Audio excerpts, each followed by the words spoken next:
All right. Hello, hello, hello, everyone. My name is Diamond Rivera of Diamond Rivera Films, and you are tuned into a special episode of Live Discussions with Diamond podcast. And tonight, here, I have a very, very special guest here, all the way from the DC area, Peru's own Vladi Aragon. My brother, my brother. Somebody gotta clap. If you're not clapping yourself, no one else is gonna clap for you. Absolutely, man. Oh man, it's so good to see you, man. I mean, not physically we're not able to, but able to connect like this at least. At least we have technology. Yeah. 30 years ago, we didn't have this. Man, but I really appreciate you coming on to the podcast tonight. I mean, as we've talked privately, me and you go way back. I mean, almost 4 years back. Yep. I mean, the Bachata days, Rhode Island days, congresses, festivals, events, socials, you name it. And I'm so thankful to have you on this podcast because I can honestly say, as a person that's seen your growth, I've seen you become a very influential person in this community. And I think it really does deserve praise. So for me, I'm honored to have you on the platform tonight. Thank you. Thank you so much. It's an honor for me to be here because I've seen your interviews with some legends, people that have been doing this all their life, a long, long, long time. The ones that, paved the street for us new people to just be able to walk on it.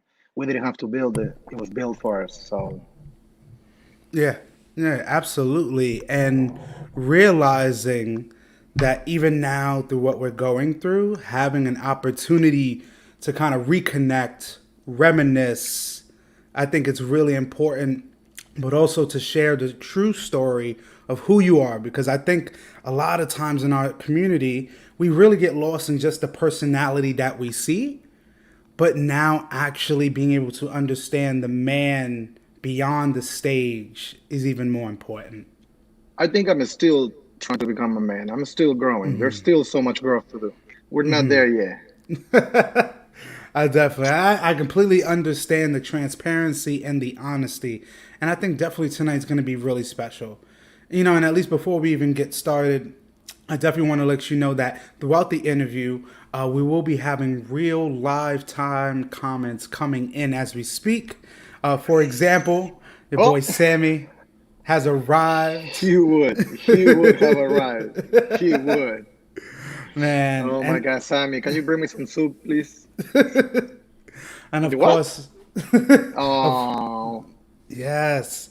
And honestly, man, I think tonight especially getting to understand the journey of where it started from is so important. Because for me, I know Vladi, the man I've seen at events, congresses, you name it. And to me, I think you kind of leave a little bit of yourself at each event. You I kind of leave, try. yeah, you I try to know, live as much as I can. Sometimes I live too much. absolutely, maybe. But I think too, for me, I can always try to tell the story, but I know I couldn't do it justice like yourself. So for me, I really want to understand and help the audience understand of where did it all start from, or in a sense, on a smaller sense, how did dance become a part of your life? Um, I was probably 2 years old when my parents took me to psychologists back in Peru, and they realized that I had ADHD, right? So I just had so much energy in me. So the first school that my parents put me on at like 2.5, if I remember it correctly, I was there for that many hours, almost 11 hours, and I was doing gymnastics, I was doing dancing, and only because they needed to tire me out so I can be go home and be relaxed with them, So that's when my love for dance began. After that, every single year, I've done music and dancing nonstop, like nonstop. Wow. And seeing that dance, like for many artists, affected them at an earlier age, and realizing how much it's kind of put into their life. I think it's something to be talked about, because realizing that with dance, you've been able to experience a lot in your life, in your short life thus far. And for me, like you said, we all know that Vladi is Peruvian, but you coming to the DC area as well. Do you kind of remember like that first introduction into like the salsa bachata community, or the Of first events you came to? of course. Listen, I had a friend of mine from Connecticut after I moved here to the United States in 2003. I think it was 2007. And she took me out to this club in New Haven on a Wednesday night, right? This restaurant, bar, whatever, where they had a social. And I walk in at the door, and it's packed of people from every single nationality, right? And I sit down, and I'm a little bit intimidated because, in my mind, I'm always the best dancer in the world. Like if there's something that I have in my mind that my parents taught me is that there's nothing that you can do, and everything you do is amazing, right? So when I looked at this Asian guy dancing salsa, doing turns and spins and dips, and I was like, wait, I know how Yeah. to dance and I can have rhythm, but I don't know how to do that. I was like, oh, hold on 1 second, what is this? You know? And I know how to do a basic step, a left turn, right turn, a crossbody, Yeah, but the basics of it, but you trying to you were able to get by, but you kind of saw like, wow, this person all really. all I did that night was this. Ooh. I was like, no way, no way, I have to learn this, right? And I didn't take my first class until 2013. Do you remember who was the first class? Um, I used to go to UConn, right, in Okay. Connecticut Yeah. for my urban economics degree, and there was this Latin group. I forgot the name of it. And Jonathan Borges was another student. He teaches out of Glastonbury, not Glastonbury. Oh my God, I forgot where it is. Uh, in Connecticut, and he's also part of Jamoulet now, Okay. right? He dances for Jamoulet, and he's the one that taught me first, right?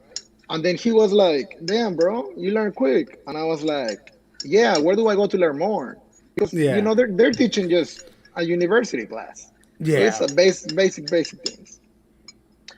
And he brought me to my first social Sunday night in like the what's it called, like the town's office Yeah. in City Hall.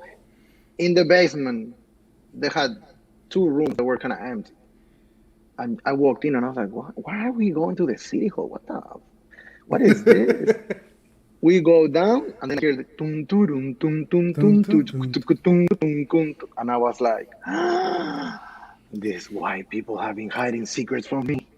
So I just like, and then again, I see all these nationalities, and I'm like, and then that day, one girl asked me to dance nonstop all night. And I was like, I don't know how to dance. And she goes, yeah, but you do a really nice left turn and crossbody lead. You're not forcing me, you're respectful, and you do it on time.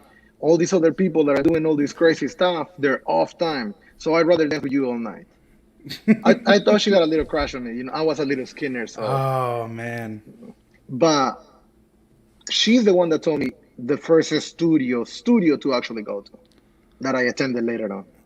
Gotcha. So I mean, just realizing too is that you went from being just a person who was interested of, hey, maybe this is something, take a class here, but then you gain more of an interest in saying, wow, I really want to learn more, and fast forward going into that city hall event and then meeting this girl, and then going to that school. I mean, and this was, I'm assuming, in Connecticut, or was this in This the is DC? Connecticut.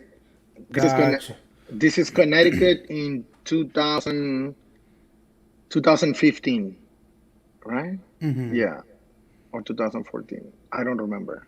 That's how old I am. I don't remember. So, and then at least before we even get more into the dancing, I think it's really important too is that I've been able to speak. Some of my guests have been former or veterans in a sense, and for me speaking to you, first I want to say thank you for your service. Thank you for your service. Absolutely, myself still serving right now, reserve as a reservist, but talking to Oh, you're a you, reservist? I know. Right, yeah, right now, just I'd rather stay home right now, man. It's crazy, Hey, but yeah, listen, my brother joined the Air Force, and I should have told him to join reserve. yeah. But you know, for me, I think it's really important. I've been able to speak to former veterans and realizing how the military kind of shaped their adult life in a sense. So, I mean, I wanted to also understand you being a informer in the military. Was this kind of towards your interest in dancing that you kind of went into the military, or this was something much younger? So, For, look, remember that I told you that in 2007, my friend took me to the social? In 2008, I joined the Marines gotcha. until 2000, late 2011, right? And then I attended college, and then I attended UConn. So I didn't start dancing. The military actually paused my dancing. Mm. Oh, I would be a beast. No, I'm just kidding. Wait, so question is this because I hear this a lot, especially in the military. You always got those dancers, or a lot of times I've heard even in the military too. They would, if they found out you were a dancer, they would send you.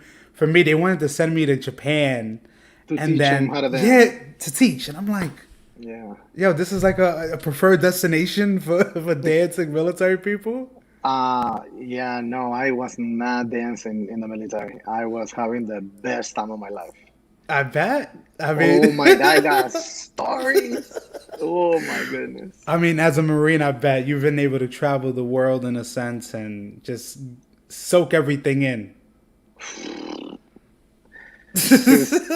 There's so many things I don't remember. That's Oh my god. how crazy my Marines are. Marines are, how I told you in the beginning, I'm just crazy.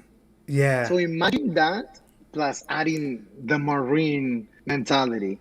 If before I used to think that I was, oof, yeah, I can do everything I want. I have accomplished a few things very, very young in Peru, right? How old was I? 2001. I'm gonna show how old I am back. 2001. My birthday is in September. In November of 2001, I was accepted at at the best university in Peru, and I Wow. was a month and a half after turning 16. Wow. So you were like a child prodigy in a sense. So I'm like, yo, I'm the best thing ever. And then the Marines were like, nah, no, you're not. But at the same Yeah. time, they that's boot camp. Then they give you the wings for you to fly. Yeah. They They give break you you all that down to bring confidence. you. Yep. So imagine that confidence plus the other confidence I had.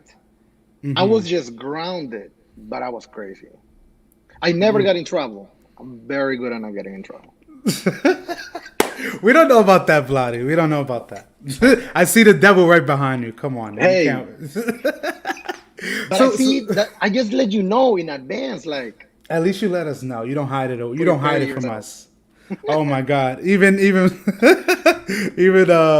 Jimena over here.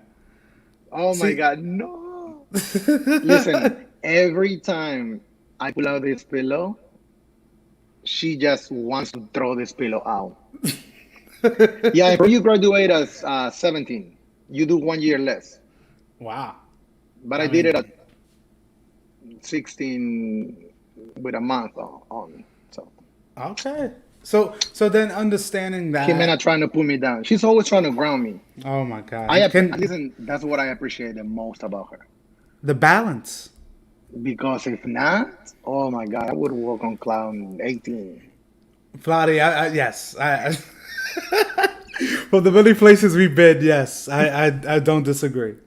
You know, but then see, then we kind of are understanding the journey because then, like you said, you started going to classes, and then I mean, your first teacher was It was Jonathan Borges, right? Jonathan. At Yes, UConn. But my first studio was yes, Rumberos in New Haven. okay, And the name of there's two owners, two instructors there, Jeff and Benny, right?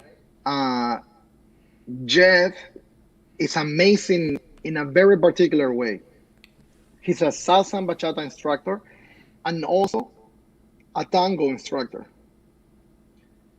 So his level of connection is different than just straight up salsa instructors. I started with salsa, all right? So he would teach you all the salsa moves and he will teach you to connect in a more tangish way, right? To lead a little more with your frame versus than just your hands.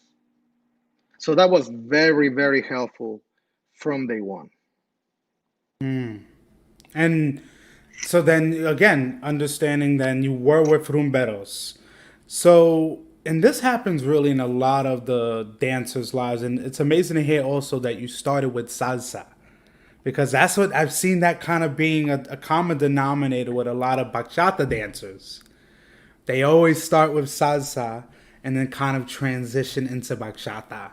And I think for me, I think you're a perfect person to speak to because you having that kind of aura that you have at a lot of the dance events that we've had previously, pre COVID, I mean, kind of your presence was infectious. And I'm saying that because also as a videographer, you as a person I like to film, you just had that thing about you, that kind of that swag, like you said, the confidence. But for me, I really want to know then what was that first dance event or congress you went to that kind of put in your mind like, hey, I definitely want to keep doing this. Look, I'm gonna drop something, okay? And please, people, don't be like me, okay? So I joined Rumberos in July of 2015, I believe. August is the Boston Salsa Festival, I believe, Yes. right? So I go thinking, yo, I'm really good at this, right? Now, mind you, before that, I used to party, like really party, especially after being a Marine. There's different levels of partying, okay? So I go to the Boston Salsa Festival only Friday night. And oh, there you go. And when I go to the Boston Salsa Festival, I dance, I get drunk, and I drop two girls that night. It was I was Wow. so embarrassed. So Was embarrassed. this like back to back or you kind of had No, a no, few no. One hours? was like it was one at the beginning and one towards the end. God, so you kind of fell off in the beginning and fell right back off at the end. I'm sorry. But I learned from then Yeah. on. I was like, I cannot drink like this when I attend events, right? Because fortunately, I have learned my limits. I have learned until what point I drink, I am okay Yeah. to continue conducting myself in the right place, right? So that doesn't mean that you won't see me with a drink in my hand. It's just taking me three times as long as just it's taking me one drink an hour. I'm like, and especially now that once I started like dancing, Yeah. then you were dancing for 45 minutes before you were able to go grab your drink again. Because in the beginning it was like the connection, the moves, Yeah. having the mentality of I'm trying to learn, I'm trying to unlock the next step to dancing, right? So I always, when I went to a social or to a festival, I always was dancing, dancing, dancing, dancing, dancing, because Yes. I was trying to unlock certain things that I couldn't get until I got them. And then I was like, all right, next goal, next goal. Wow. It definitely says a lot because, again, that's what happens with a lot of dancers. There's a point in their journey, in a sense, where they're like, all right, I'm going to take this more serious. And I really love this kind of world that I'm in. And do you feel like it kind of gave you, for many dancers, they say too, it may be an escape from their reality. Were you kind of one of Um, those people? no, it was not an escape of my reality. It's dance gives me exactly what the psychologist told my mom and my dad when I was 2.5 years old. You need to be exhausted physically and you need to be exhausted mentally, right? So as I am dancing, I'm using my body to do all the moves. So I'm getting my muscles worked out and I'm tired after dancing so many hours. But I'm also utilizing my mind to try to figure out more musicality, new moves. How can I unlock new things? How can I do things better? Yeah. And so then when did that point come when you felt that you were able to start teaching? So I did rumberos from July until maybe November. They used to charge $125 an hour, $125 as all classes for the month, Oh, okay. I mean right? that's pretty. I mean, depending on how many is the class schedule, I mean that's a pretty good deal. They used to teach two classes on Tuesday, two classes on Wednesday, two on Thursday, a social on Wednesday, and 3 or 4 hours on Saturday. Now, mind you, I was attending every single one of them, all of them. So within a month, the instructors were like, "I need you to come to the first 2 weeks." I didn't attend the advanced classes because I couldn't do it. Obviously, I was a beginner. Yeah. But because I was putting so much effort, they were like, "Come to the advanced class." So I went from learning how to do a crossbody with one turn to do a crossbody with four turns, and I was like, "This is impossible." Like my brain cannot comprehend, my body cannot move this fast. This is too much. And I was like, no, I can't do this. And the teachers were like, give it a little bit, try, continue working, you'll get it. But they see me every day there. So they were like, you'll get this, you'll understand. And then people were drawn to me in class, right? Because I would make jokes or whatever Yeah. it was. So then they told me, listen, 4 months later, we can't teach you anymore. The amount of training that you want, we just can't give it to you here. We only you already outdid the basic classes, you did the medium classes, and the advances is the only thing that you need to start going to New York. So I started driving from Connecticut 2 hours, 2.5 hours to New York to take classes, attend a social, and then drive 2.5 hours back. And I would do this 3 or 4 times a week, Okay. while I also attended the classes at Romero still. Wow. Wow. That's ultimate dedication. So then understanding you went from Connecticut to New York. Who were those teachers or your first classes that you attended? I took Eddie Torres's Sunday class, and I was like, Jesus Christ, how is this guy teaching an hour and a half of just freelancing? He's just like, Yeah. follow me, 6, 7, 8, 5, 6, 7, 8. Okay, change, Yep. keep going, change, keep going, change for an hour and a half. And I was like, okay, there's a new level of this, And then, um, but before that, I attended the New Jersey Bachata Festival of 2015, I believe. And And that that's and where I fell in love with bachata. In Peru, we don't listen to bachata. Maybe nowadays they do. okay. because Romeo is, international like that. They listen to him in Mars and Jupiter. Okay. But in Peru, no bachata whatsoever. Oh wow. Maybe I remember listening to Dos Locos by Monchi Alexandra. Maybe, you But know? yeah, Peru it's its own place in a sense. Even though it's Latin America, there's certain Peru is music salsa. styles. God, Peru, yes, I that makes I perfect was sense. born with salsa. Salsa, and more salsa. Every single listen, every time I would get on a bus to go to school, the entire hour that I was on a bus to go to high school and middle school, the bus was playing salsa. So that's why I'm a salsero at heart. I later on in life fell in love with bachata. There's Gotcha. things that I can do while dancing in bachata that I cannot accomplish in salsa. And same otherwise. There's things that I can do in salsa that I cannot do in bachata. No, But and to kind of cut it short because it's a long story if I keep going. yeah. But at some point the year after, um, I needed to decide. I had been going very very hard at New York, and I was like, all right, what do I want? Do I want to train in salsa? Or do I want to train in bachata? That's the What do I want to? crossroads.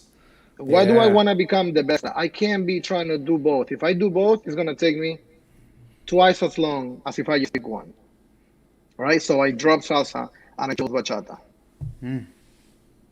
Um, and then after doing my research, I realized that DC was the best bachata scene in the country. So I chose to move to Washington D.C. Wow. That's definitely says a lot because now we understand going from Connecticut to New York, now DC, like you said, doing the research. You said, hey, if I'm going to take my talent somewhere that it's going to flourish, instead of just like the scene is not operating, you're going to a place where it's really a hotbed.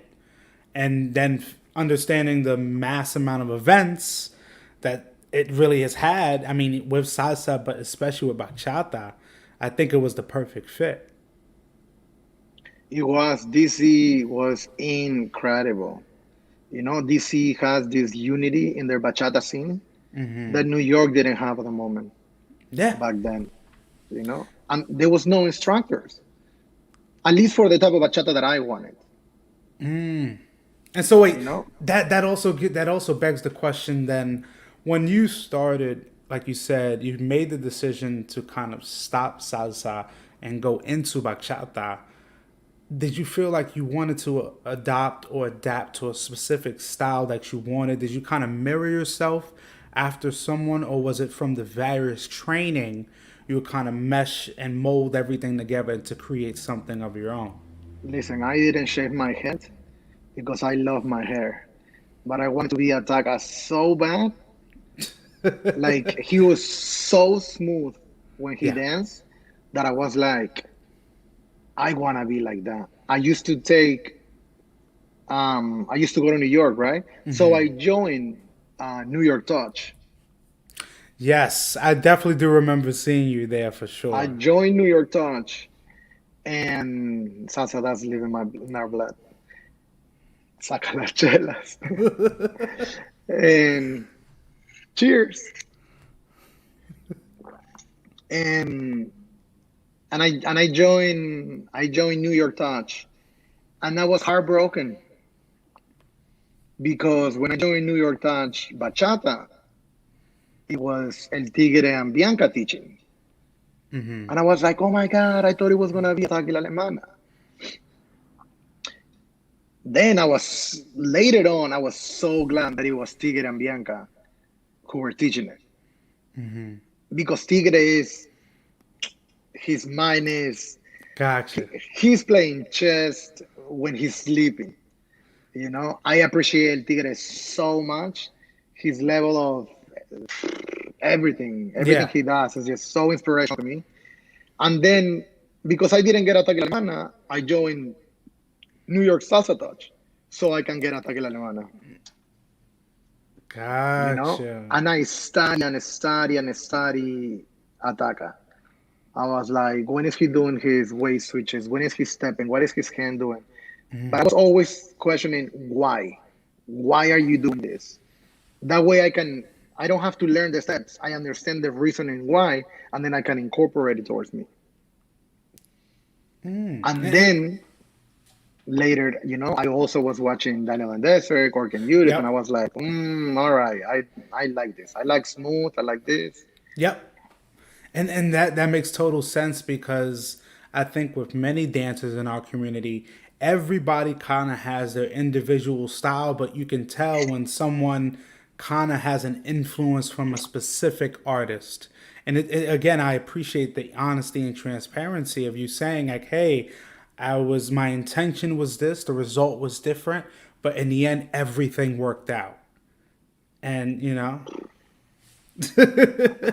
Listen, I understood later on. I became a little closer with Ataque la Alemana yeah. and with Tigre and Bianca. And then they shared with me that they used to take classes with Eric Torres. So in that moment, it clicked.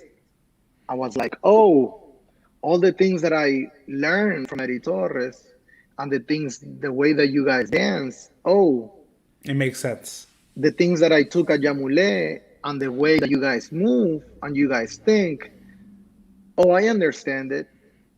But it's easier for me to see those patterns, to see those connections, right, between the dancers and their movements. So, listen, luckily, I don't have to work to live my life. I have made um, investments that take care of me monetarily.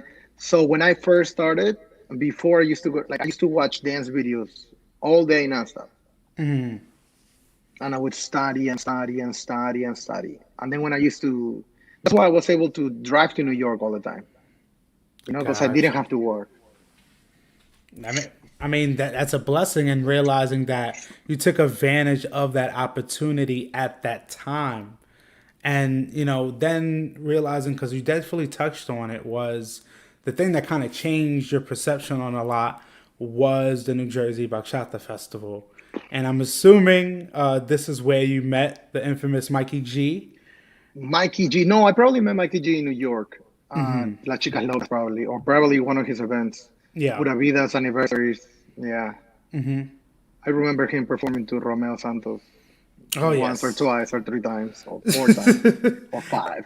So for me, I really want to know then from that experience, like what do you really remember? What really kind of stood in your mind from that event specifically? From New Jersey, the first year that I attended, Yes. I was like, wait a second, there's a place where I can dance all night long and for 3 days in a row, and I can take classes from all these people. That year, it was, I think it was Karen Ricardo, Ataquila Alemana, Daniel and Desiree, Grisel Ponce, Alex and Desiree, Rudy and Bianca, I think Cork and Judith, Tito and Tamara, bro. Like, Like, and the pass, I think the pass that I bought was $250. That included the room oh, plus two full passes. wow. Because Wow. Pablo Vilches, who organizes or used to Yes. organize New Jersey, used to organize Bachatea, where they used to sell the tickets at 25 euros, full pass. Wow. And So that lineup was like, holy God, yeah, and I need to come to places like this. yeah, and realizing too, like the artists that you said, people have to realize the amount of money it goes into investing in gaining artists' services from all over the world to come to this one event, this specific weekend, and having people come in, attendees, and take classes from everyone, but also be able to socialize with the artists that we see on YouTube, that we admire, that we love to watch. Having people like Pablo Viches that I actually interviewed for the Dallas Bachata Festival and picked his brain a bit on his experience and why he did what he did. And that's a person, understanding him monetarily, was able to help finance a lot of the important events that the dance community loves. Pablo is another genius. Has made mistakes, we Yeah. all do, but he's another genius. He has this capability of seeing the potential in somebody and instantly goes, already Yep. created that path for you. And if you listen and learn from him, he's Absolutely. he's made a few really, really big artists. Yeah. And realizing too just the connection that a lot of these events hold, and the artists, what they've been able to do and contribute to the scene in which way. It's amazing because now you think about years later and what we're going through now with COVID. It's, when will we ever see an event that has that many artists from all over the world together? It's gonna I be. listen, if I have to think of a lineup like that one from that year, Yeah. it has to be a European festival. Oh yeah. It does not happen in the United States anymore. Yeah. And that's It's like very unfortunate. I mean, it's. also the way dancers started working was different. At the moment, you had, the best of the best salsa and bachata. The more we kept moving throughout the years, we started separating events Mm-hmm. because you didn't need salsa anymore. Yeah. You were able to say, I'm just gonna do a straight bachata event, and 1,000 people show up. Yep. And because again, when you talk about it, I agree 110%, because for me, I started as a salsero, just like you, just like Alex I and didn't Des. know you dance until like 2 years, 3 years maybe Yeah. after I had met you. And then one day, I think I was at Las Chicas Locas, that I Yeah. saw you perform, and I was like, I mean, many wait people a mean, second, dude, what? dude, the thing is, for me, I don't publicize as much when I perform like I used to. But for me, I've been doing this since '96. And always I wanted to make sure, I fell in love with this scene when I was young. And I always said I wanted to contribute. So from becoming a performer, became a videographer. And fast forward now, having a platform like this where I can have artists like you on, and to say like, yeah, I'm bringing the community together so we can speak about the issues, but also speak about the experiences that people miss. I mean, like, now understanding, you've been to congresses or events like festivals like the New Jersey event. For me, throughout your career thus far, what do you feel? And I do ask a lot of artists this. Maybe a tough question for many people, but I wanted to know, what have you seen the pros and cons to this dance scene that you've been able to understand over the past few years? Wow. Pros, definitely inclusivity. Like I told you, the first social that I worked in, every nationality was there. It was a Russian girl dancing with this Asian guy. There was, a black girl dancing with this white guy. All these people were like a melting pot, and I was like, Jesus, like this is beautiful. More than that, they were dancing something that I felt belonged to me, like salsa. I was like, this is my culture, and it's being spread through all these people. Like this is amazing. So definitely that. Um, and then as a con, talking about the same thing, the problems that we have to deal with when exclusion, the groups of people that don't get asked to dance, whether you are a certain size, whether you are a certain gender, whether you have a certain look to yourself, or you dance a certain way, that's the negative part. We're so worried about, don't do this, you Yeah. shouldn't do that. Or like, that instead of being just, yo, let me dance with everybody. Wow. So at least the same point is used in both ways. No, no, I definitely agree. And realizing that for yourself, just with the life you lived thus far, from the craziness with the Marines, and then kind of getting into this dance scene, and now you're starting to become a festival attendee, and it starts becoming frequent. You're going to more events, and I think people have to understand, especially if you want to become a person or a figure in this community, you have to put in the time and the effort. And that's not just classes. We're talking about events. And like when you said you took the time to go from Connecticut to New York to take classes, but also to go to events that same night sometimes. I used to take Editor's class on Sunday. You know, the 2.5 hours, even though it's Yeah. booked for just 1 hour. That's it. An hour and a half. That's how long the class is supposed to be. 3 to 4:30. And you end up at 6:30, 7. You're like, Eddie, you're 80 years old, bro. Come on, like, and he keeps going, right? And then I would change in my car, and then I would go social dancing a las chicas locas, for example.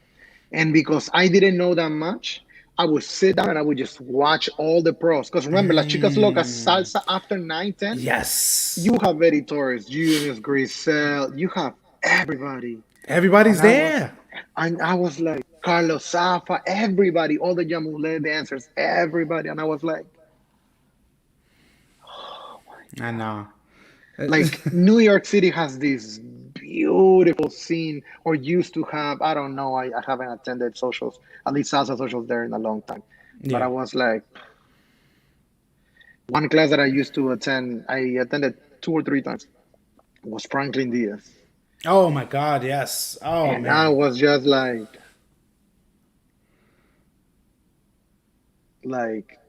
my body will never be able to move like this.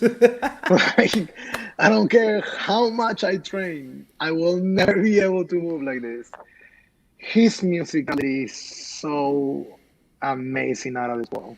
it's I just it's love watching him dance, and his love for timba or Cuban salsa, the connection that he feels to it. I'm like, damn, I need to open that brain and just let me grab those little things, put them in mind.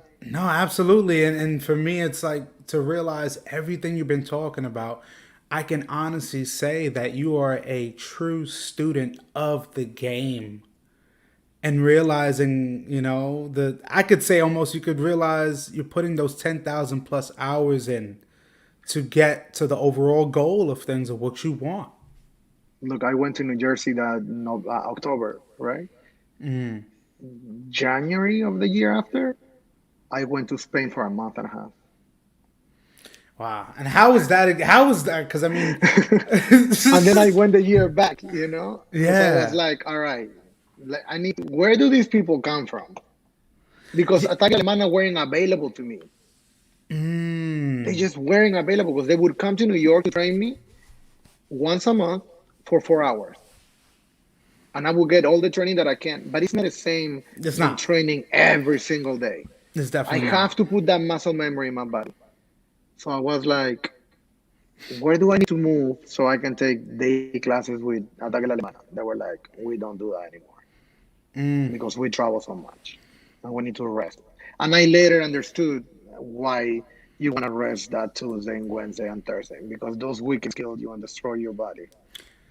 Yeah, no, I definitely agree, and like you kind of shed light on it and understanding because people also see is that when it came to bachata, people started kind of subjugating or separating the styles or creating or saying this is this specific style. For example, bachata sensual, and realizing Spain was a real hotbed and a great place for a person who was interested in furthering their career as a bachata dancer, especially becoming an instructor.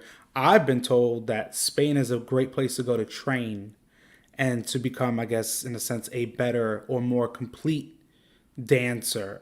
So for me, I'd love to understand the experiences you've been able to have through that. Well, of course, Spain is, and of course, certain cities in Spain more than others, but they're just like New York City for salsa. You have all these amazing instructors, all these teams, but more importantly, you have these socials every day. right? Remember a few years ago when there was every single day there was a salsa social in New York City, Oh yes, absolutely. right? I've been victim to many of those nights. So that's the reason why so many people outside of the country, salsa dancers, moved to New York City to train for 6 months. And Yes. in those 6 months, you do the 3 or 4 years that you would have done in any other city, just excuse me, just attending festivals. So it's the same thing with Spain. I went, I attended a few festivals, I did my research. Um, I talked to some instructors, and they were like, "Listen, don't don't come to Spain." When I was in Spain, they were like, Yeah. "Go back, wait a few months. I'm gonna let you know when I move to Barcelona." Right? It was Corke. Corke was like, "Listen, I'm gonna let you know when I move to Barcelona because I'm gonna be teaching classes all the time." Right? And I was like, "Okay," because again, Daniel and Desiree were not teaching, Yeah, they were all over. They were traveling, going from yeah. right?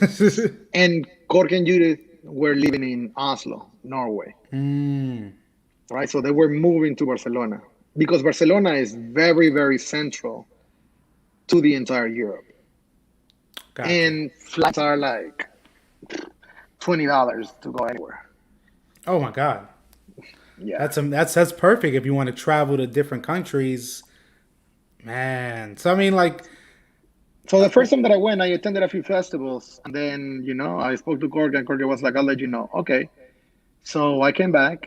I did a little bit of training, very little, and when I came back, I was so much better, so much more smooth. Um, but then dancing here, the things that I had accomplished diminished because I had nobody to really practice. Over there, I was attending a social every night where oh, everybody could do sensual.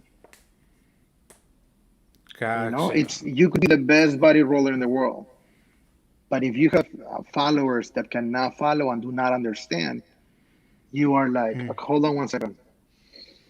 You need to unlock your body for me to be able to, for you to understand the command that I'm trying to give to you.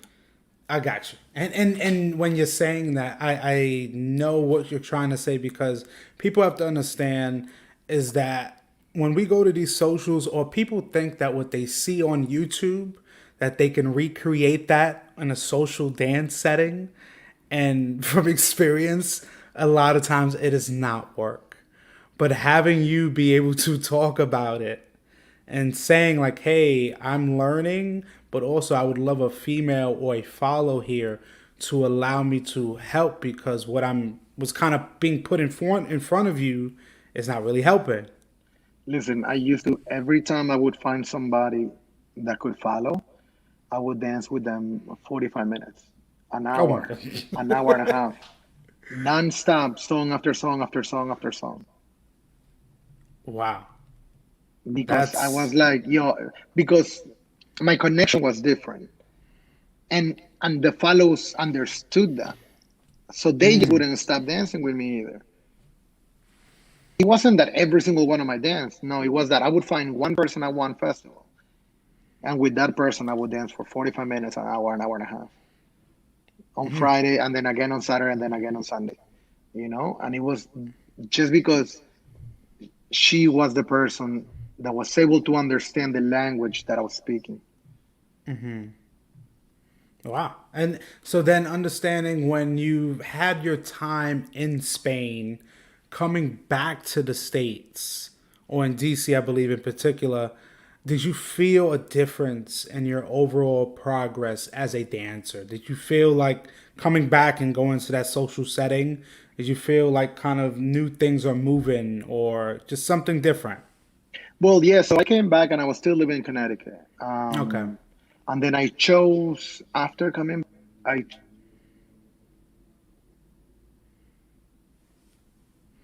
Yeah, I don't think I'm able to hear. Yes, I can hear you now. sorry, my mom called me. No, no Hopefully she doesn't worries. call me again. No, it's okay. Listen, I have my mom save us, my mom again. because she calls me and calls me and calls me. Oh my god. She might be calling me to tell me, why do you have that pillow there? Oh no, yeah, we're definitely gonna get into that a little bit later for sure. That's a But question. so I when I came, I decided to move to DC, right? Yeah. And when I came to DC, I found out on Facebook that a guy by the name Jimmy June was renting out one of the rooms in his house, Mm-hmm. right? So I walk in, I sent him a message. I'm like, hey, I want to check it out. I'm on my way to DC. I was on my way to DC because I was attending Courtney and Judith weekend boot camp that Cat Arias and Ferocity have put Oh together. man, that's phenomenal. Corky and Judith, like, oh, So Friday, I'm texting him on my way, and I'm like, listen, I need to see the room. He's like, okay, well, let's get together Saturday or Sunday. And I was like, no, I have to do it right now, or if not, I can't. yeah, He's like, no, but right now I'm not ready. And I was like, it doesn't matter. I need to see it because I need to see it. yeah. I understood why once I got there. When I get there, this man opens up the door. He goes like, hey, do you want something to drink? And I was like, yeah, do you have any water or juice? He looked at me like this. And I was like, you mean alcohol? He's like, yeah, what else? I was like, oh, rum is fine. Like, let's Okay, go. starting up on the right foot. So just to welcome me, he welcomed me with a drink. yeah. He's playing timba because he loves Cuban music. Mm. Loves Cuban music. And he's smoking hookah outside. Mm. Right? So I was like, all right, I think I just found the perfect place. Oh yeah, the perfect roommate for you. I Right? mean, Look, he had no living room. The living room was fully empty and he had mirrors on the wall oh, and it was wood floor. mm. And this man, I was like, hey, take a look at the room. I was like, okay, here's the money immediately. The room wasn't the best, but I was like, Yeah. You because he saw. also was an instructor, Mm. Got it. and one of the best in the DMV. He was a salsa instructor. Hmm. Yeah, Jimmy Roomba. I just saw him actually in an interview with Earl Rush. That I've heard of Jimmy Roomba. Yes. Jimmy Rumba, maybe call him Jimmy. I don't know if they call him Jimmy Rumba June, but Jimmy June. He now Oh, lives in Jimmy Thailand. June. Jimmy Oh, June. okay, okay, okay. Yeah. And he's the one. So on Sunday, I attended the weekend, Yeah. and on Sunday, there was a place to go hang out. Right. So he's like, yo, I'm going to this place. Why don't you come through? Hmm. There was dancing there. So I go. And when he's going to ask me to, he's like, hey, let's grab a drink. So we go to the bar. He's like, what do you want? What are you drinking? Whatever, drink A, right? He loves to Yeah. drink too. So then I grab my drink, I say cheers, and right before I'm about to drink, a girl asked me to dance. So I'm like, he's like, go dance. I was like, all right. I go dance. I come back, another girl asked me to dance. Because all these people Mm. have been on the weekend, right? So I've been being asked to dance multiple times Hmm. before I was able to drink. So that when I went back to his house that Sunday night, you know, he was like, damn, yo, like, you're popular. Like, you've been to DC before? I was like, no, not really. And and then when we started talking the next week, he told me, hey, I want to teach you how to teach. So he trained me. Mm. He trained me how to teach. He's trained a few instructors in the DMV. What about my accent? Let me have an accent. Oh, yes. Sorry. The Yoon? I don't know yeah, how to say Yoon. yes, Jimmy Yoon. I mean, I've definitely heard of him as well, and realizing, like you said, that being able to learn from people like that, it kind of helped you learn. I would say, in a sense, the business side, the media side, because you're becoming a dancer, but then your overall just opportunities to work with such artists or such people in your community is kind of allowing you to understand everything in totality. He didn't let me teach until you had to pass a test. He would bring all the other instructors of his academy, and I would have to teach a class to all the instructors. Wow. Like the training was serious. He would give you a certain amount of papers, and you need to study all the terms, all the things, and I need to go train with him. On top of that, every day I would spend an hour in front of the mirror just doing basic step. So I would just do my basic step on salsa. I would do a And left turn, I would do a right turn, an hour each. And because I was a bachatero, I was like, I'm gonna do an hour of bachata basic. I mean, you got to start somewhere. I mean, people don't forget the basics, the fundamentals I of am things. I'm so lucky that I had these type of people in my life, Yeah. and also I'm glad that I was mentally open enough to accept these teachings because other it took me I think a month to graduate from teaching school and Yeah. start teaching at his academy. It took other people 3 months, 4 months, 6 months. I think someone else it took like 2 years, But I was so determined. I Yeah. had so much time in my hands. I was doing so much practice and I was living with him. So we would watch salsa documentaries Oh. together. We would just listen to music all the time. Right? So we would I would tell me the story of salsa in New York City, right? So he would tell me the story, and I would just absorb all the things, all the things, all the things. Later on, I used to sit down. I really, really loved the way that Atagil Alemana taught. I was Yeah. like, how are they able to teach this and everybody gets the steps? So I wouldn't take the workshops at festivals. I would go and sit on the side, and I would just listen. I'd be like, oh, no, they're saying this, they're saying that, they're repeating this, they're repeating that. So I Wow. used to see that all the people that I liked the way they taught, I would sit in their classes and their workshops at Yeah, festivals. and it's funny you say that because I do remember going to certain events with you, and I would see you in the workshop, but you weren't doing it. You were like off to the side. So I was just thinking you were just chilling, but not realizing that you were soaking everything in. See, like, and you just see it kind of come full circle. And, for me now, I think it helps ease the transition into a segment that I call the randoms, which is, Ooh. yes, 10 questions here. Some of them may be a little tough for some people, but Oh, yeah, but for you, I think you can definitely answer these questions. So, definitely let me know when you are ready, my sir. okay, okay. Let me make my tea because we're gonna get to spilling some tea. Oh yeah, because I've changed some of the questions around Oh, that I normally have. So uh, okay, okay, okay. I'm loving the Viva La Bachata hat and the cup right now. We need some Viva La Bachata honey. Oh, here comes Jimena's comment. Oh, I hate him. He's the worst. Oh man. Oh, Carlos telling me to get turron.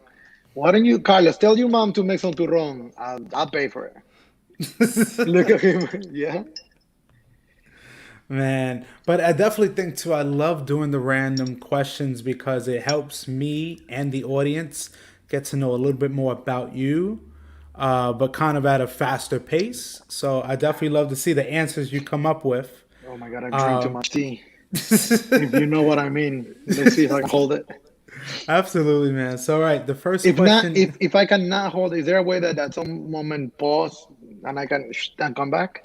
Yeah, Okay, yeah, definitely. Let me know. I got you. Got you. So, number one is your favorite food. Is that even a question? I thought it was Ethiopian. I'm sorry. Ooh, where's Sammy Oh. at? I think the world knows that there's a reason why we are, I think, 8 or 9 times best gastronomical destination in the world. I'm gonna Google it. You don't believe me? I, Google it. no, I Peruvian definitely, food. I agree. Peruvian. I'm not talking to you. I'm talking to everybody that is watching, listening. Google it. Peruvian food. Any Peruvian food. And soups. Oh my God. There's something called caldo de gallina, which is hen. Oh, hi, Jenny. Hen soup. Oh my God. Oh, Jimena right this. But next question will be your favorite bachata song to dance to. And we're talking about that one song. You hear it, you're running, whoever, I don't care who I'm taking, I gotta go on this dance floor. Maybe bachata rosa. Mmm. Juan Luis Guerra has this Yes. ah, burbujas de amor, maybe. Oof, this his poetry and subliminal messages, but elegance while saying them, singing them, and the music is just so beautiful.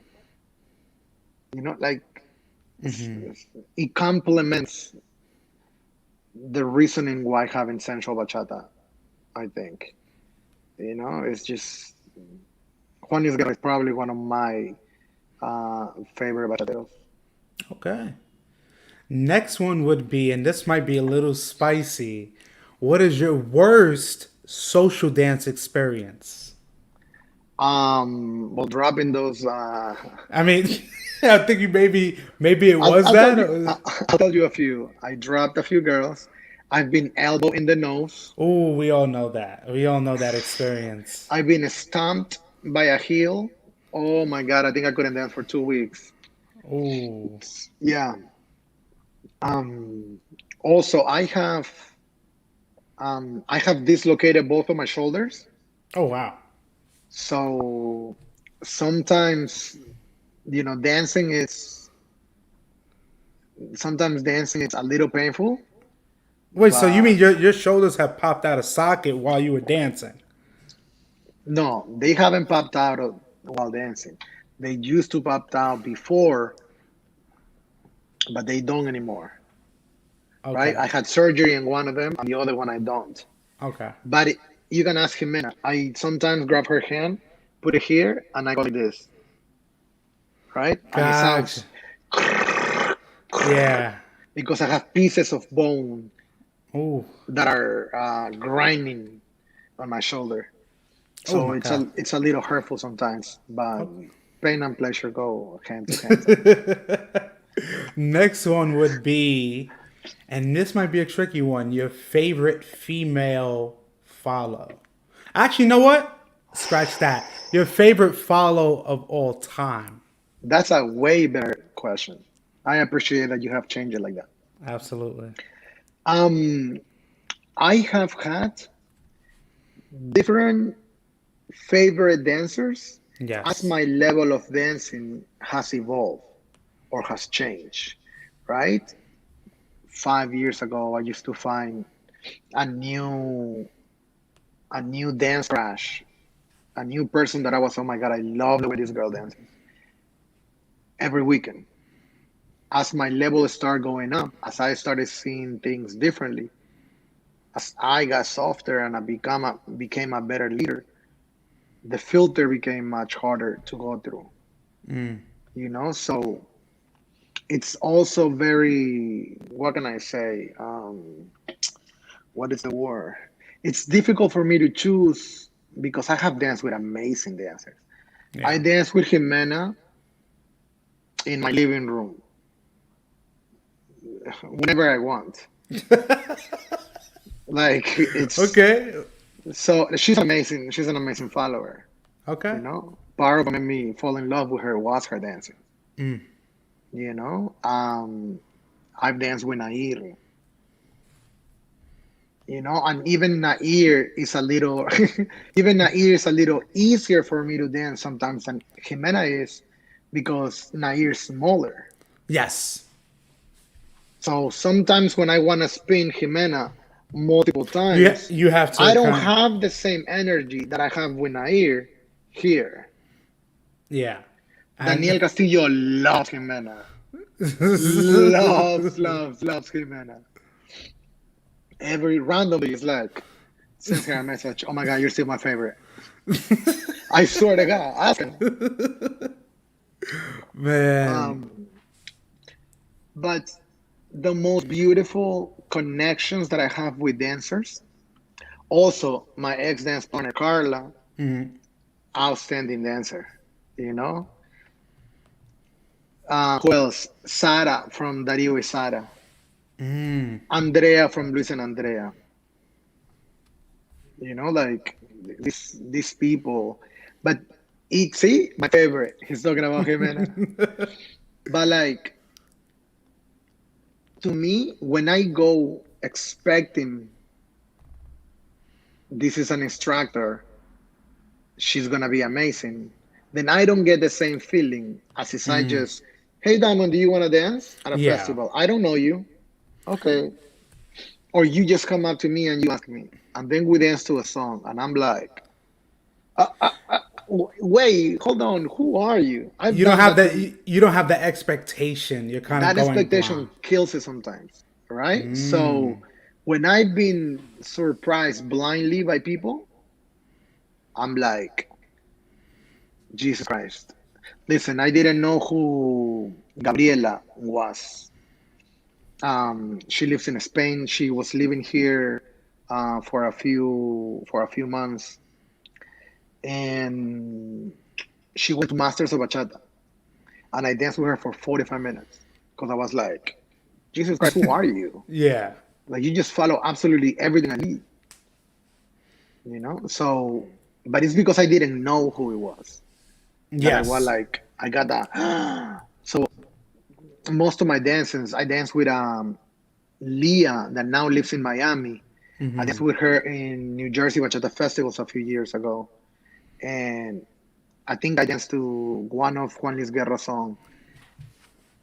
And in my mind, we touch every single guitar, every single note of everything, and I was like, "Who are you?" You know. So Yeah. there's, I know I it's didn't know many. who it was. There's many. When it's surprising like that, those are my best dances where I have no idea who it is Yeah. and I just get surprised. Those are my best. That's awesome. Next one would be, what would be your spirit animal? I don't know, but I think I am a wolf Okay. and more like a lone wolf. I am capable of being alone for a very, very, very long time. But I love to be in groups also. And I love to lead groups. I don't know why. I mean, it makes sense when you're talking about a wolf that can learn to be a part of a pack, but be the alpha or the lone part of that kind of the black sheep in a sense. You know what you want to do. You do it at your pace, at your time. You still want and enabling you still to be able to lead other people. Like you've had a few of my friends on the show, but I always try to push them.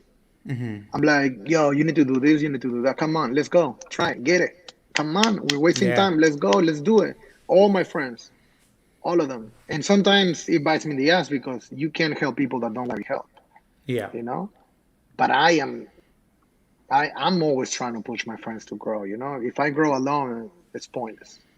yeah. That's good. And the next one I have, this sometimes gets people partner work or footwork. It depends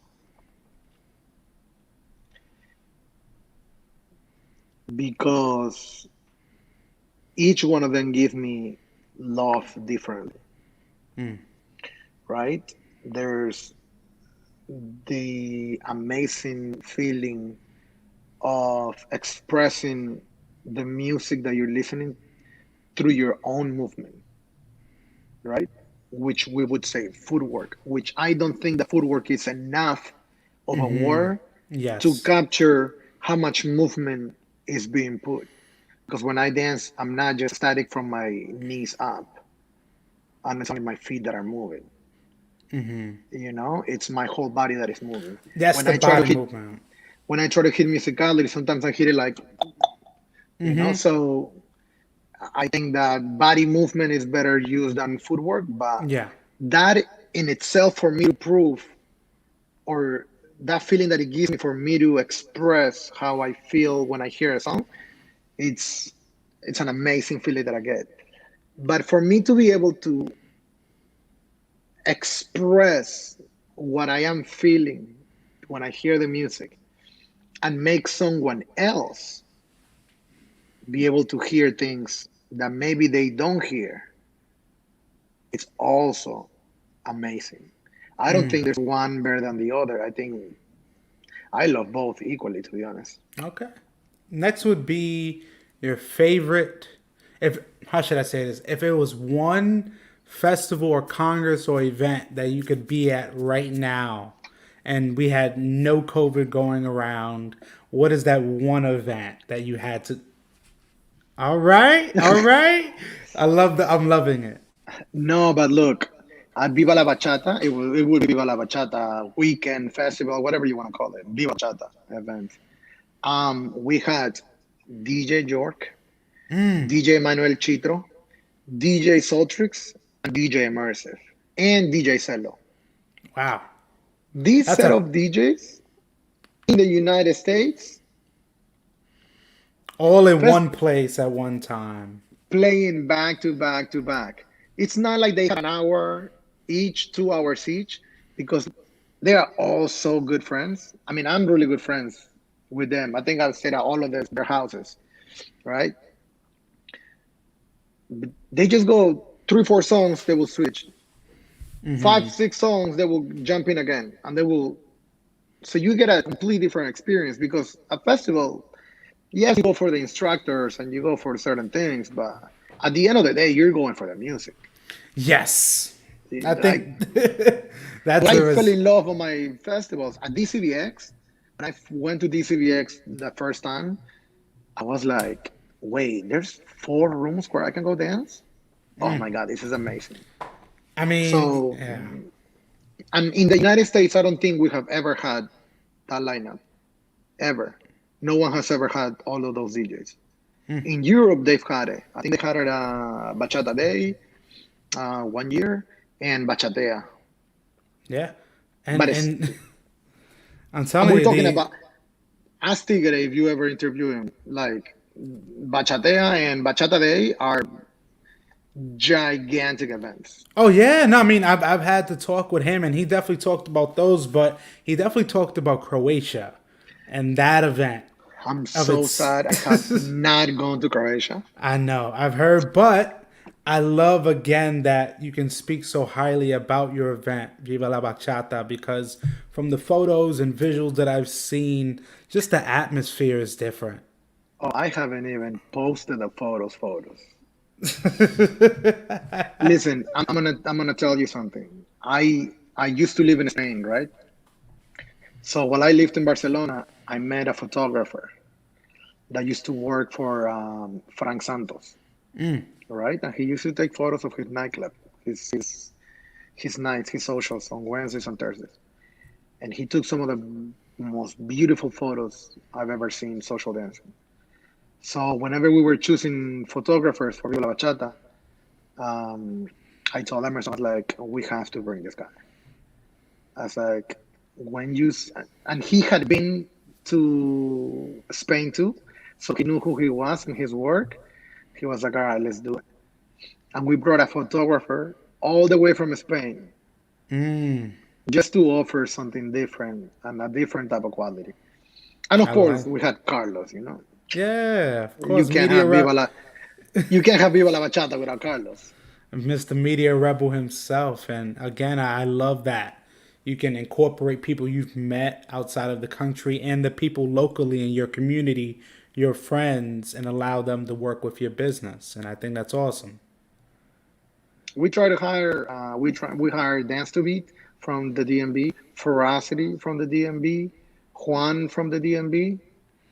We Yeah. brought Luis and Andrea. It was a small, it was a weekend there. We had just had 6 months. We started in May 4th of last year. Yes. And we had our weekend in February. And we had about 500 to 600 people, right? So we we didn't know what the outcome was going to be. Yeah. We just knew that we had a really good social. Look at Jimena trying to get those brownie points. Man. Just because you said that, Jimena, I'm never taking pictures of you. All right. So let me now ask our next question then. Who are, and this one definitely gets people a lot, is who are three people that are most influential to you at this point in your life? My mom, since day one until the day that she'll pass away, uh, in the past few years, uh, Conor McGregor, Mm. um, Jimena is very influential to me. Okay. Jimena brings me a side that it's so hard for me to comprehend. You know, she's full of love, and she makes she puts emotion into things that I usually don't. So I'm not able to see certain points. That she's like, Yes. but look at this perspective, all right? Like there's It's a emotions, balance. There's a balance. and then Jimena is very well accomplished in her life. The way that she carries herself, you will never hear anything bad about her. And You that can, speaks volumes. and versus you hear all the fucking crazy shit about me, So I need someone to clean up the slate. So I like that. I like that. The next one would be second to last would be, what is a special talent that many people wouldn't know you have? I'm crazy good at math. Okay. Yeah, I And was that's in math teams. Yeah, crazy, crazy good. I competed in math teams when I was young. then finances should never be a problem. Making sure the books are good should always be at the forefront. But we like to Party. party too. You gotta have a Party. budget. You gotta have a budget somewhere for the Oh, miscellaneous. there's always. If you ever are you having Carlos soon? Ask him how was the artist room at Viva La Bachata. I'll definitely see if he tunes in here. And our last question would be, if you were on an island, what are three things that you would have to have with you? Laptop with Wi-Fi Okay. because we have this magical opportunity. Magical opportunity. What's up, Carlos? We have this magical opportunity to learn. I didn't get water. See? I mean, we have this magical opportunity to learn absolutely everything you want on the internet. And if there's one thing that I take advantage of is that, and that will solve every single problem I ever have in that island. What else? Jimena, Okay. I get to dance, and I get to sleep comfortably, cuddling her. And what else? Maybe your pillow behind you. I think I think I can carve one out. Yeah. You know, just so I can have something else to. Yeah. But no, and what else? And I'm probably a DJ immersive music playlist Oh, okay. I and love that. a Carlos playlist. Carlos is low key. He's He did he's got a music DJ future in him well. somewhere. He's Peruvian, so he throws those. Oh man. I like that. If I like. No, definitely, man. I respect that for sure. I mean, like you said, Emerson, DJ Immersives, and Carlos, you trust their musical their ear in a sense. Listen, we're in group chats, right? We're not in specific, particularly one group chat, and basically at least once a day there's music being thrown. Just listen to this song and listen to this, and this is for the feels, and this is for you to cry, and this is for this. So, Man, definitely, man. And again, I want to thank you so much for doing this segment. It allowed me to understand a little bit more about you, just at a shorter pace.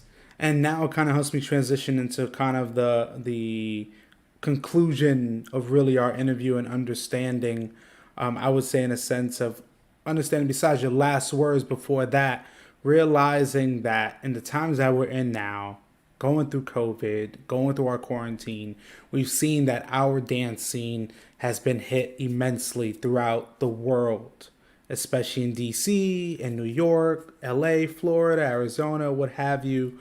And you being an organizer and seeing yourself and many people from the DMV community really putting the best foot forward. My question really is, how have you been able to adapt to everything that's really been going on these past few months? well, listen, when we first, we had Viva La Bachata weekend in February, right? It was the third weekend of February this year. Crazy event, lots of people. We had a blast. It was beautiful. 2 weeks, 3 weeks later, shut down, quarantine. And we were like, oh, hey, it's gonna be a month, 2 months, 3 months max. We have nothing to worry about. Money wise, we just made some money. We'll be good, you know? Perfect. And then time went by, and time went by. So thank you, Dania. I appreciate it. Um, but it was hard to go from hosting events all the time to completely not hosting any. Yeah. And then as states began to open, studios began to open, with all the guidelines, masks, temperature checks. Um, Emerson and I had a conversation, and we were like, and this was a month ago, maybe. We're like, hey, let's have an event. Let's have an outdoor event, and let's see what happens. Let's cap it so we don't have that many people. I think we had 60 people. Um, Perfect. We tried, we did it. Luckily, very, very luckily, nobody got infected. A week after that, we find out that someone was a maybe, a my possibility. It wasn't Yeah. at our event, but it was at someone else's event that might have come in contact with somebody that had tested positive, right? We had an event the week after, so we immediately said, as we find out, being a week in advance, even when they said, I don't know yet, I'm gonna get tested, but I'm not, I don't know if I have it or not. We said, let's cancel. We don't want to put anybody at risk, right? And thinking, did we put people at risk before in the first event? We did, even though we're following everybody's guidelines. But because everything else was opening up, we didn't think that way. So then last weekend, so we canceled that event, and then we had one for Halloween this Saturday coming up. And then last weekend, there was the outbreak here in the DMV, right? Um, and immediately, as we found out, we completely just decided to not have any more events, right? Even though we had canceled the Halloween already, because once the other one happened, we put all our events on hold. Yeah. But the other person tested negative, so we just had not made an announcement. As in, we felt that, hey, we have announced that all our events are on pause, right? So when this outbreak happened, it was an eye opener for at least us that regardless of if you try to provide the safest opportunity to have an event, it's not 100% safe. Yeah. So, it's difficult. We have more than 20, close to 30 people, and Wow. it's just a lot of them haven't come out and said, "Oh, yes, I have it," publicly. Yeah. But in the low have, talks to a few people, or those people talk to others, and the list Yeah. keeps growing and growing and growing. Yeah. So, and that happened in Orlando, LA, Exactly. Chicago, New York. Yes, and realizing too, I think for me even having you on tonight, it means a lot because not just as you as the dancer or even before that, but realizing now you as an organizer how much I do appreciate your honesty because again, you saying at one point like, "Hey, they're allowing us to open. Let's try to open up as safely as we can, follow all the guidelines." But then at the same accord saying, hey, we tried it, we saw what's happening, and we feel it's necessary to put our events on hold instead of saying, no, we're going to keep going and things are going to blow over. You realize it doesn't. And then for me, seeing a person like yourself being honest and saying, hey, we will be pausing our events until the time being when it's safer, I think to many people in your community hold you guys to a higher regard because they see, even though it's been almost just a year close to, you still are thinking about your community. Well, we have to live and learn. I cannot, neither, nobody can just know everything. Yeah. There's some people that have this magical gift that are capable of taking better decisions than others, right? So others, some of us, we need to fall once or twice to learn our lesson. Other people, yeah, I've been lucky that sometimes I am capable of learning through other people's mistakes. But there's times that I have to have Yeah. them make the mistake myself. Yeah. It takes people losing so many times before they win. How many shots did Michael Jordan miss compared to how many he made?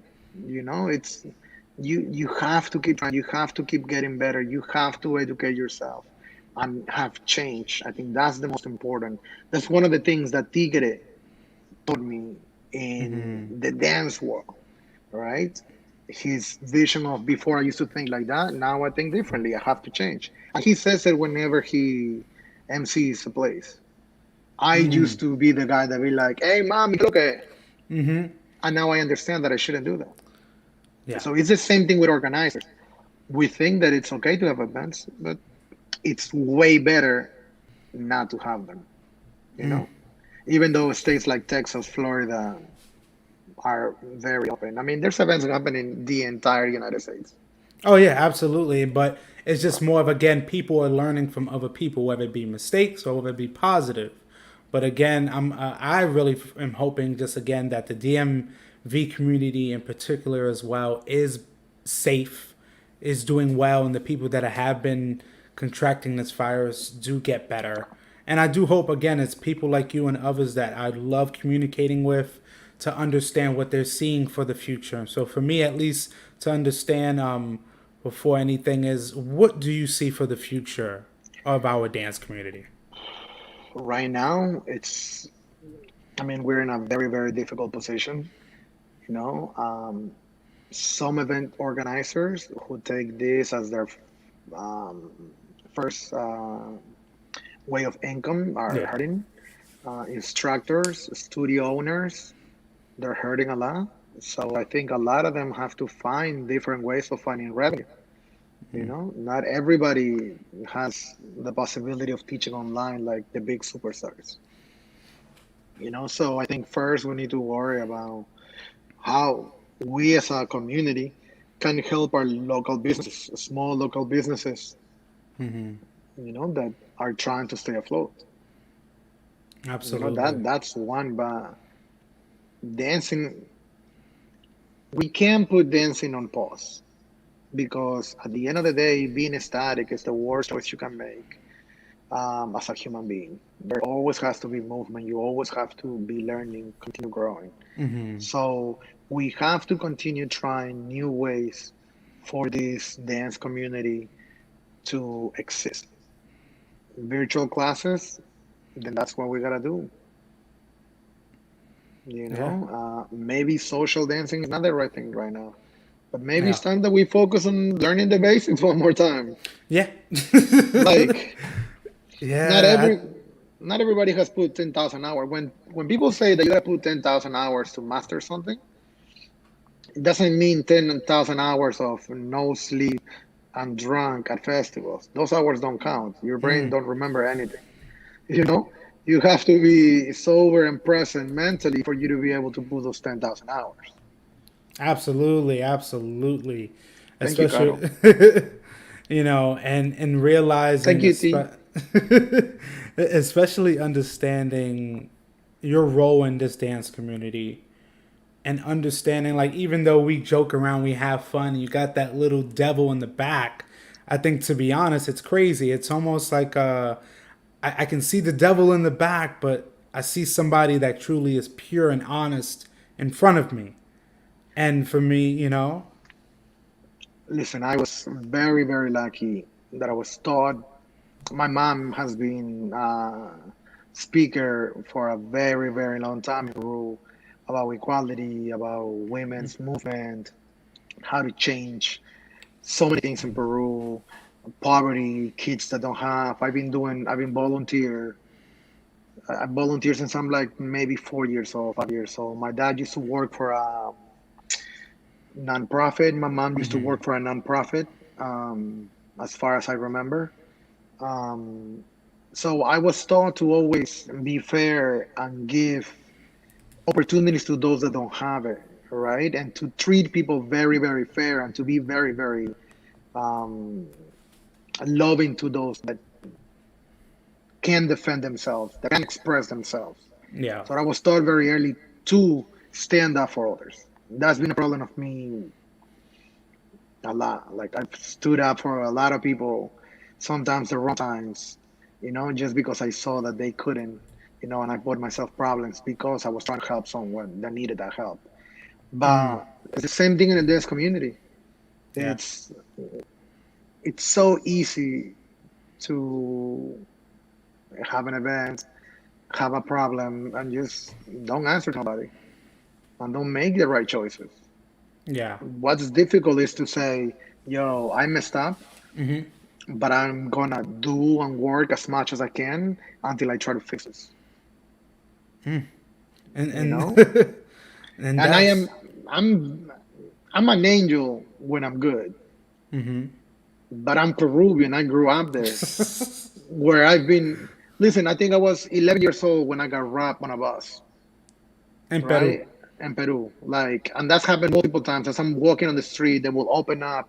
I've had knives pulled on me, guns pulled on me. So I also know how to be very, very bad. Yeah. That's why I have the devil emoji on my side because when I'm good, oh my God, I'm heaven. Yeah. But when I'm bad, I have the, you know, There's a switch. and Absolutely. I always try to walk the. Let me be the best that I can be today, please, please. Let me be the best that I can be today. No, I definitely understand you, and I've been thankful that at least through this whole interview, we've able just to be able to. Sorry, we've been able to see Vladi in his totality, from the novice dancer to the festival goer to the influencer to the teacher.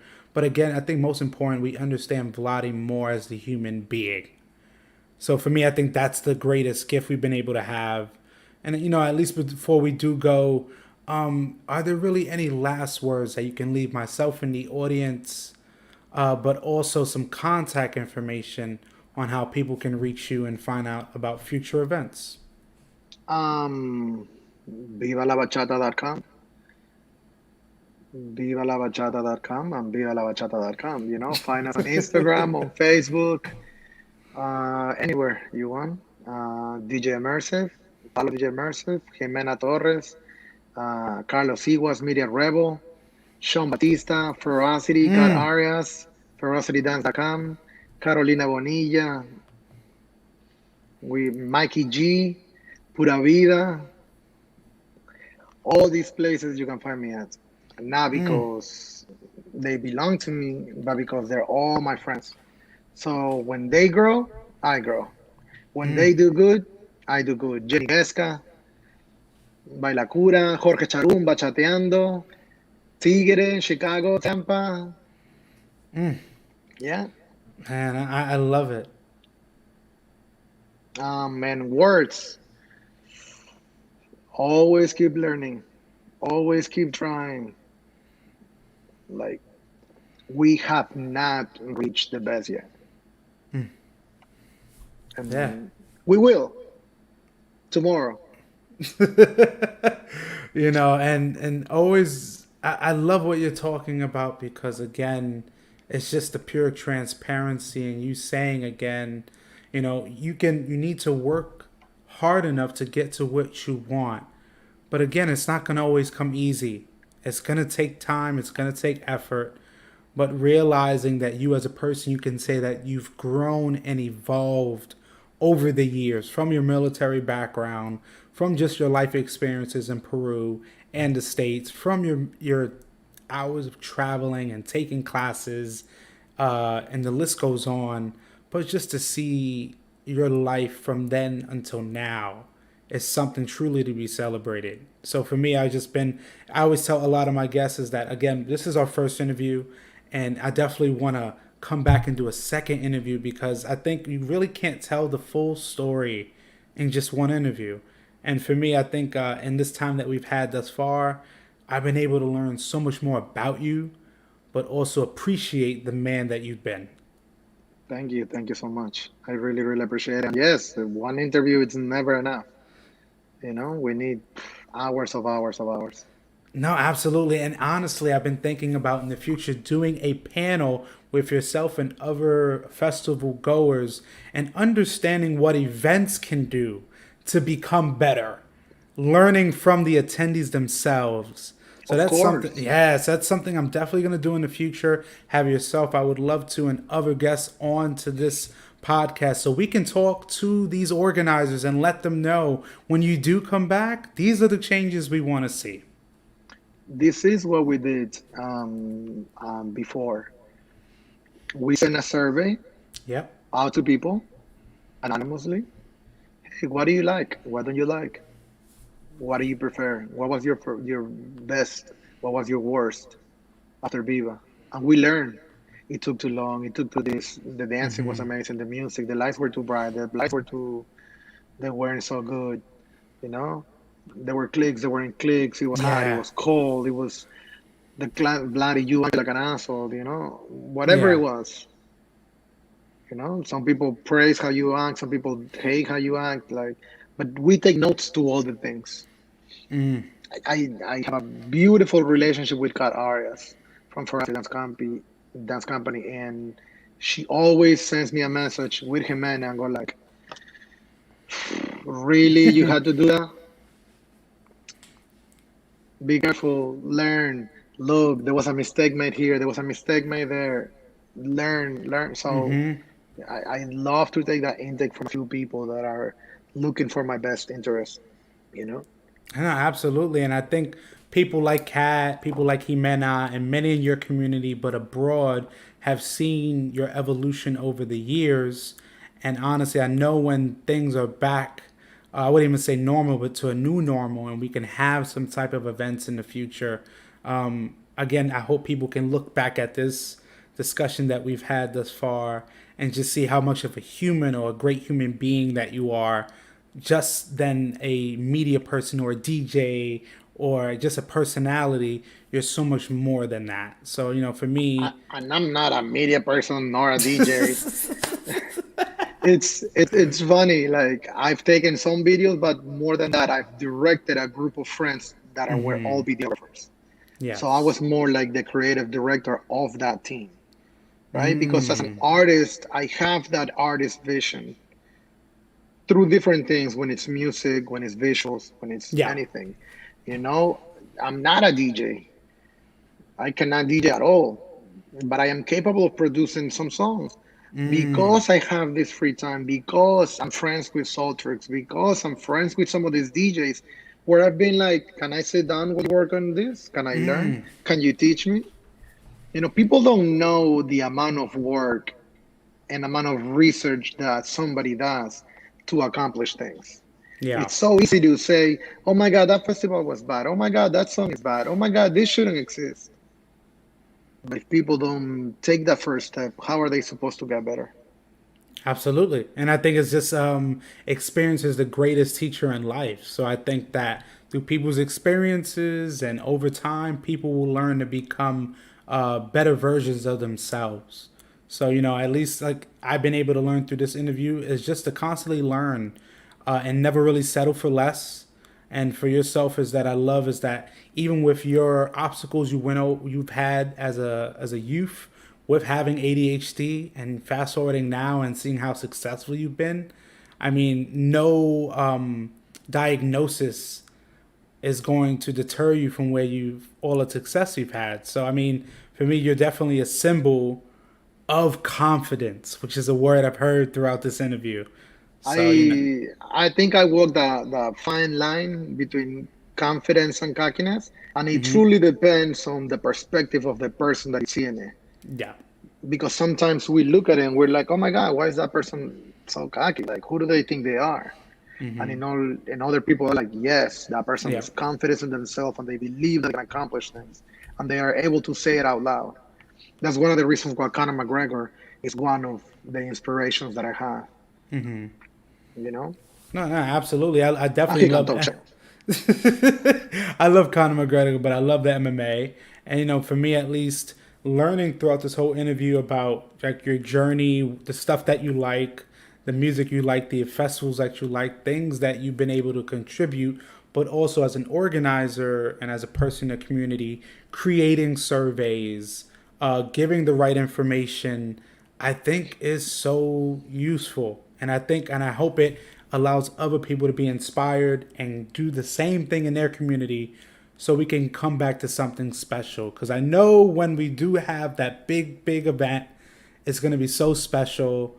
And I hope I do get to see you there if I come to DC or you're in New York.